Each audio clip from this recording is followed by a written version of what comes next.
A gifted child is defined as a child who has three characteristics. The first is precocity. That means the child has skills that emerge and develop at an earlier age than typical children, and learns much more quickly in a particular area than a typical child. And that's really probably the most obvious characteristic, and that's the one that everybody would agree on. The second one is what I call a rage to master, and that means these children are incredibly intrinsically driven, motivated to master knowledge in the domain in which they have a gift. And the third characteristic is what I call marching to their own drummer. These kids are not just faster, they're also different. They don't just think faster, they think in different ways, and that means they come up with unusual ways of solving problems.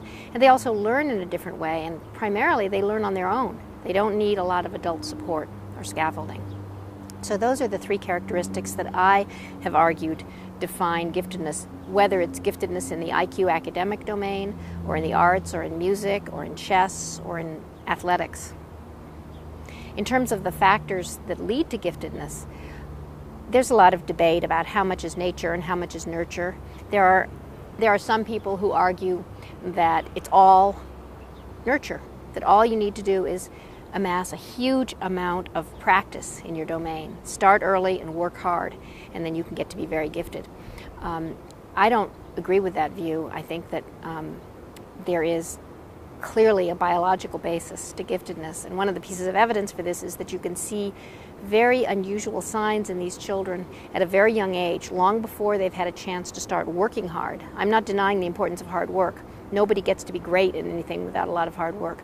But as young as 1 or 2, often, you can see signs of high abilities in these children, which suggests that there is an inborn basis. Signs of giftedness differ depending on the area of gift. But so let's talk about different areas. Artistic giftedness. These children start to draw at a very young age, usually around 2, and all they want to do is draw. I've studied a child who drew the minute he got up out of bed. He drew during breakfast. He drew during school. He drew as soon as he came home. When he had children come over to play with him, he asked them to pose for him. He was consumed with drawing. You see the same kind of, and that's what I mean by rage to master, and you see the same kind of intensity of focus in, say, a math gifted child, where that child turns ordinary experience into math problems. I call it mathematizing the world.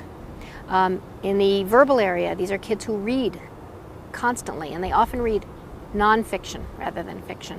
So I guess to generalize, you see children who are intensely involved in a particular area, and they're doing that on their own. Nobody is saying, Johnny, it's now time to go do your reading. These are kids who you can't drag them away from their domain of giftedness.